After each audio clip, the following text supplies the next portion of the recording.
বলছেন ইমাম শাফি রহমাউল্লাহ, তিনি বলছেন যে সবচেয়ে কঠিন কাজ হচ্ছে আসাদুল আমালি সালাসা, সবচেয়ে কঠিন কাজ হচ্ছে তিনটি। তার মধ্যে প্রথম হচ্ছে যে আল জুদু মিন কিল্লাতি, এক নম্বর হচ্ছে সম্পদ কম থাকা সত্ত্বেও সেখান থেকে ব্যয় করা।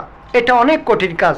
আপনার সম্পদ, মানুষের সম্পদ যখন বেশি থাকে তখন সেখান থেকে কিছু দান করতে পারে, কিন্তু সম্পদ, অর্থ সম্পদ, টাকা পয়সা যখন কম থাকে অথবা অভাব অনটন থাকে, সেই মুহূর্তে কিছু দান সাদাকা করা এটা তার জন্য অনেক কঠিন কাজ।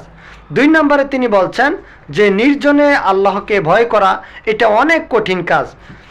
4 নম্বরে 2 নম্বরে বলছেন, 3 নম্বরে তিনি বলছেন যে যার কাছে কিছু প্রত্যাশা করা হয়, যার কাছ থেকে কিছু পাওয়া হয়, তার সামনে হক কথা বলা, এটা হচ্ছে সবচাইতে কঠিন কাজ। তাহলে একজন মানুষের জন্য সবচেয়ে যে কঠিন কাজগুলি রয়েছে তার মধ্যে 3টা কাজ রয়েছে যেগুলি একেবারেই কঠিন।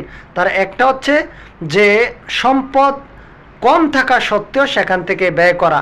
2 নম্বর হচ্ছে নির্জনে আল্লাহকে ভয় করা, প্রকাশ্যে মানুষের সামনে অভিনয় করে আল্লাহকে ভয় করা যায়। একজন মানুষ যখন ওয়াজের মঞ্চে ওঠে তখন সে কিসসা কাহিনী দিয়ে বিভিন্নভাবে মানুষের সামনে নিজের চোখ দিয়ে অশ্রু প্রবাহিত করে দেখায় যে আসলে সেই ব্যক্তিটা আল্লাহ ভীরু কিংবা আল্লাহকে ভয় করছে ইত্যাদি, সে মানুষকে বুঝাতে চায়। তাহলে এটা তার পক্ষে সহজ বা সম্ভব। কিন্তু এই ব্যক্তিটাই আবার নির্জনে গোপনে আল্লাহকে ভয় করে এক ফোঁটা চোখের পানি ফালানো, এটা তার পক্ষে সম্ভব হচ্ছে না। ঠিক এটা এতটাই কঠিন।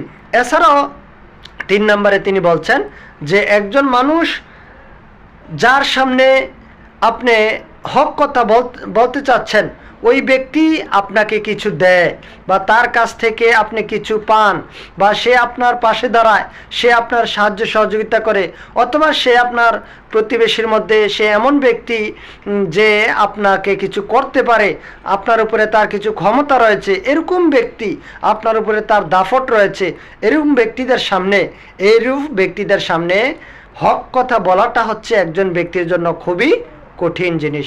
আল্লাহ সুবহানাহু ওয়া তাআলা আমাদেরকে বুঝার তৌফিক দান করুন। আমিন। ওয়া আখিরু দাওয়ানা আলহামদুলিল্লাহি রাব্বিল আলামিন।